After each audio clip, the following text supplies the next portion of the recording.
0.7% का परिणामी कर प्रतिस्पर्धी क्षेत्राधिकार के मुकाबले काफी कम होगा। भारत में टोल विनिर्माण को बढ़ावा देने के लिए मैं ऐसे किसी अनिवासी को आयकर से 5 वर्षों के लिए छूट पर देने का प्रस्ताव करती हूं जो बॉन्डेड क्षेत्र में किसी टोल विनिर्माता को पूंजीगत वस्तुएं, उपकरण अथवा टूलिंग उपलब्ध कराता है। वैश्विक प्रतिभा के विशाल पूल को भारत में लंबी अवधि के लिए काम करने हेतु प्रोत्साहित करने के लिए मैं अधिसूचित योजनाओं के अंतर्गत 5 वर्षों की प्रवास अवधि के लिए किसी अनिवासी विशेषज्ञ की वैश्विक आय के लिए छूट का प्रस्ताव करती हूं।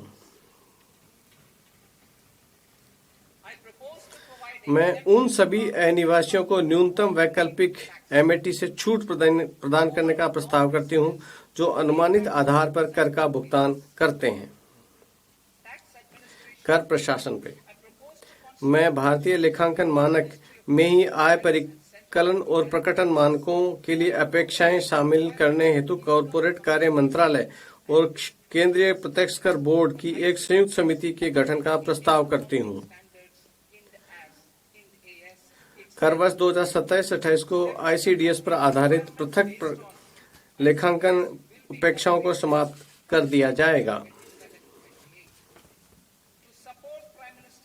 माननीय प्रधानमंत्री जी के स्वदेशी लेखांकन एवं परामर्शी प्रतिष्ठानों के वैश्विक अग्रणी बनने के विजन को साकार करने के लिए मैं सेफ हार्बर नियमावली के प्रयोजनार्थ लेखाकार की परिभाषा को तर्कसंगत बनाने का प्रस्ताव करती हूं।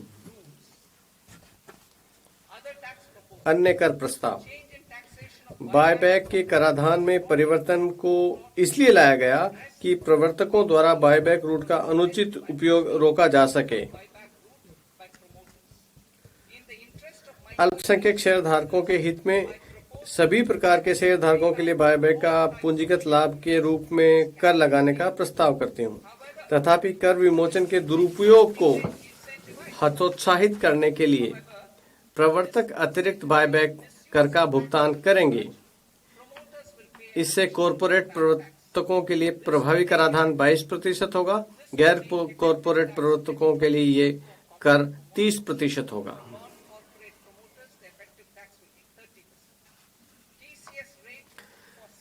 विशिष्ट वस्तुओं नामतः अल्कोहल युक्त लिकर, स्क्रैप और खनिजों के विक्रेताओं के लिए टीसीएस दरों को तर्कसंगत बनाते हुए 2% ही किया जाएगा। तेंदुपत्तों पर दरों को 5% से घटाकर 2% किया जाएगा।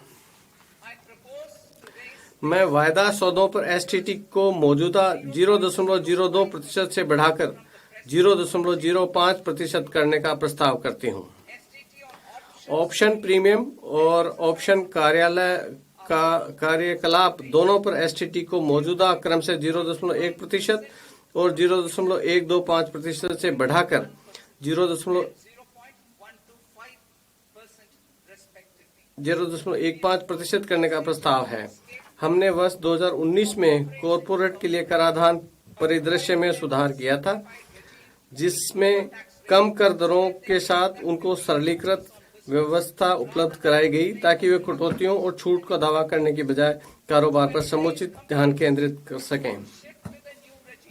कंपनियों को नई व्यवस्था में स्थानांतरित करने के लिए प्रोत्साहित करने हेतु कंपनियों को आगे लाई गई मैट क्रेडिट को समायोजित करने की अनुमति केवल नई व्यवस्था में दिए जाने का प्रस्ताव है।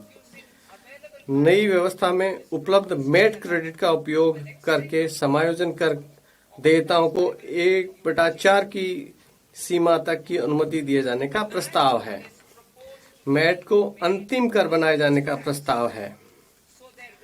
इसलिए 1 अप्रैल 2026 से कोई क्रेडिट संचय नहीं होगा। इस परिवर्तन के अनुरूप 15% की मौजूदा मैट दर को कम करके 14% किया जा रहा है। 31 मार्च 2026 तक संचित करदाताओं को आगे लाई गई मैट क्रेडिट उपरोक्त अनुसार उनको समायोजन के लिए उपलब्ध रहेंगे। अब आती हूँ अप्रत्यक्ष करों पे। अब मैं अप्रत्यक्ष करों से संबंधित प्रस्तावों पर आती हूँ।